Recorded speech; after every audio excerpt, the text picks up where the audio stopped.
మీలో చాలామంది నేను పెట్టిన తమ్నైల్ చూసుంటారండి. మీలో చాలామంది కూడా నేను పెట్టిన తమ్నైల్ చూసుంటారు. ఏంటంటే వైఎస్ఆర్సీపీ దెబ్బకు, వైసీపీ దెబ్బకు ఏంటి బాలకృష్ణ గారు రాజీనామా చేస్తున్నారని చాలామంది తమ్నైల్ చూసుంటారు. నాకు తెలిసి నిజమా ఏంటి అని ఎందుకు ఒకసారి నా వీడియో చూస్తుండొచ్చు. కాకపోతే నేను చెప్పేది ఏంటంటే బాలకృష్ణ రాజీనామా చేసినా చేయకపోయినా వైసీపీ దెబ్బకు మాత్రం హళ్ళెత్తిపోయారని మాత్రం చెప్తాను నేను. ఎందుకంటే మనం మామూలు కాదు, కడిగి కంపల మీద ఆరేస్తారండి. అసలు దుమ్మెత్తి పోసేశారు. మొత్తం రాష్ట్రంలో ఉన్న వైఎస్ఆర్సీపీ నాయకులు అందరూ కూడాను రేవెట్టేశారని చెప్తాను నేను. ఒక్క మాటలో చెప్పాలంటే కనుక ఫస్ట్ లైక్ చేయండి, వివరాల్లో చెప్తాను. రాజీనామా చేస్తున్నారా లేదా అన్నీ మాట్లాడడం. ఫస్ట్ అయితే లైక్ చేయండి. లైక్ చేస్తే నాకు మోటివేషన్ ఉంటుంది, ఎక్కువ మందికి ఇన్ఫర్మేషన్ షేర్ అవుతుంది. కొత్తగా మన ఛానల్ చూస్తే పక్కాగా సబ్స్క్రైబ్ చేయండి. మీ అమూల్యమైన అభిప్రాయాన్ని కామెంట్ రూపంలో తెలియజేయండి. రాజకీయంగా చాలా బ్యాడ్ అయిపోయారు బాలకృష్ణ గారని చెప్పాలి. అవునంటారా కాదంటారా? రాజకీయంగా చాలా బ్యాడ్ అయిపోయాడు ఆయన. ఒక్క మాట అదేనండి, నోరు దాటితే పృథ్వీ దాటేస్తుందంట. కాబట్టి నోరు అదుపులో పెట్టుకోకపోతే కనుక ఎలాంటి పర్యవసానాలు ఎదురవుతాయో మన ప్రత్యక్ష సాక్షిగా బాలకృష్ణ గారిని తీసుకోవచ్చు ఇక నుంచి. ఎందుకంటే అసెంబ్లీ సాక్షిగా ఆయన మాట్లాడిన ఒకే ఒక మాట మొత్తం ఆయన రాజకీయ జీవితానికే మాయలు మచ్చలాగా మిగిలిపోద్దేమో. ఎందుకంటే గతమంతా తవ్వి బజార్లో పోసేస్తున్నారు, ఇంట్లో ఉన్నది తీసుకొచ్చి రోడ్డు మీదకి లాగేశారు నిజంగానే. కాబట్టి ఇది అయ్యో పాపం అనుకోవాలా, బాగా జరిగిందిరా అనుకోవాలా అర్థం కాని పరిస్థితి. ఎందుకంటే బాలకృష్ణ గారు మాట్లాడిన ఒకే ఒక మాట, ఏం మాట అది? పవన్ కళ్యాణ్ గారిని అలాగే చిరంజీవి గారి గురించి ఏంటి ఆయన మాట్లాడిన మాట ఏంటి, ఆ దగ్గరికి వెళ్ళాం సైకో కూడా దగ్గరికి, ఇదే మాట. ఆ సైకో కూడా దగ్గరికి వెళ్ళాం, జగన్ సైకో కూడా దగ్గరికి వెళ్ళాం, ఇలాగ మాట్లాడాడు ఆయన. అసలు మనం ఎంత ఇప్పుడు మాజీ ముఖ్యమంత్రి ఆయే కాబట్టి ఆ ముఖ్యమంత్రికి ఇవ్వాల్సినటువంటి గౌరవం ఇవ్వాలి ఖచ్చితంగా. పైగా అది అసెంబ్లీ చట్టసభలు ఏంటి, రాష్ట్రంలో ప్రజలందరూ చూస్తారు ఏంటి, రెండు జేబులు చేతిలో పెట్టుకుని ఊగుతూ తూగుతూ మాట్లాడుతున్న బాలకృష్ణ గారు అని అయితే కనుక పేరు నాని గారు అన్నారు. అంటే ఇండైరెక్ట్గా తాగేసి అసెంబ్లీకి వచ్చి మాట్లాడుతున్నాడు అని అన్నారు. మ్యాన్షన్ హౌస్ బాలకృష్ణ అన్నారు కొంతమంది. కాబట్టి ఇలా ఒకటి కాదు రెండు కాదు కొన్ని ప్రశ్నలు అయితే సంధిస్తున్నారు. ఎవరు సైకో గాడు, ఎవరు మెంటల్ గాడు, మెంటల్ సర్టిఫికేట్ ఉంది ఎవరికి అని డైరెక్ట్గా మాట్లాడుతున్నారు. అంటే బాలకృష్ణ గారు గతంలో మెంటల్ సర్టిఫికేట్ తెచ్చుకున్నారన్నమాట. రాష్ట్ర ప్రజలందరికీ రెండు తెలుగు రాష్ట్రాలకు తెలుసు. ఇంకో మాట చెప్పాలండి, ఇక్కడ బాలకృష్ణ గారి మ్యాక్సిమం పరువంతా పోయిందని చెప్తాను నేను.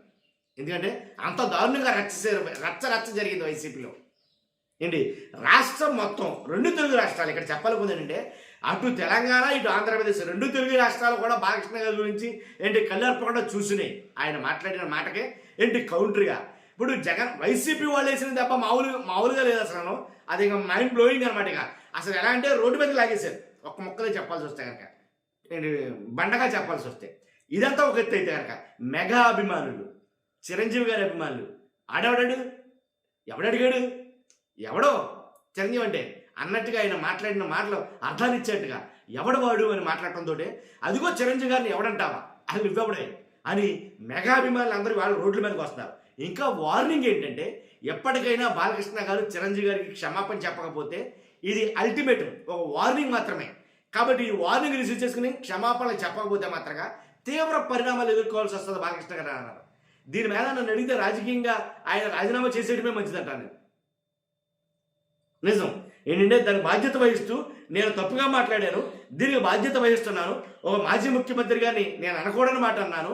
అలాగే ఒక బాధ్యతాయుతమైనటువంటి ఒక సమాజంలో పేరున్న వ్యక్తిని చిరంజీవి గారిని నేను తప్పుగా మాట్లాడాను. కాబట్టి అందుకు బాధ్యత తీసుకుంటూ నేను రాజీనామా చేస్తాను. రాజీనామా చేసేయడం మేడం, లేకపోతే అసలు మన మామూలుగా కడిగేసి కప్పల మీద ఆరేసేసారు. ఇంకా కంటిన్యూ అవుతుంది అది. నిజంగా ఆయన బయటకు రాలేడు. ఏ రకంగా తలెత్తుకుని తిరుగుతాడు, మరలా అసెంబ్లీలో ఆయన ఎలా కూర్చోగలుగుతాడు ఏంటి? అసలు ఈ రకంగా అంత దారుణంగా రాష్ట్రం అయితే కనుక జరిగిందన్నమాట వాస్తవం.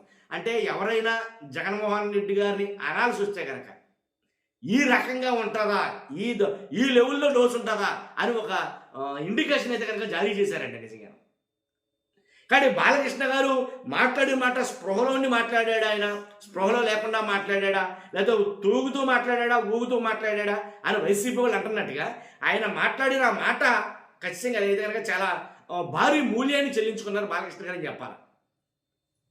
ఎందుకంటే గతంలో ఎక్కడో గుట్టుగా చట్టుగా ఏంటి గుట్టు చప్పుడు కాకుండా జరిగిన ఇంట్లో విషయాన్ని ఈదులో పెట్టేశారు వాళ్ళు. ఏదైతే బాలకృష్ణ గారు నిర్మాత మీద కాల్పులు జరపడం కానీ, అలాగే జ్యోతిష్యుల మీద కాల్పులు జరపడం కానీ ఏంటి ఆ వ్యవహారంలో తన దగ్గర ఉండే ఒక ఏంటి సెక్యూరిటీ చనిపోవడం కానీ ఆ విషయంలో రాజశేఖర రెడ్డి గారు ఏంటి ఈయన బయటికి తీసుకురావడం కానీ అలాగే ఆ టైంలో చిరంజీవి గారు జైలుకి బాలకృష్ణ గారు జైలుకి వెళ్తాను ఆ టైంలో చిరంజీవి గారి ఫ్యామిలీ మొత్తం ఆయన అండదండలుగా ఉండటం కానీ ఇవన్నీ బయటపెట్టారు.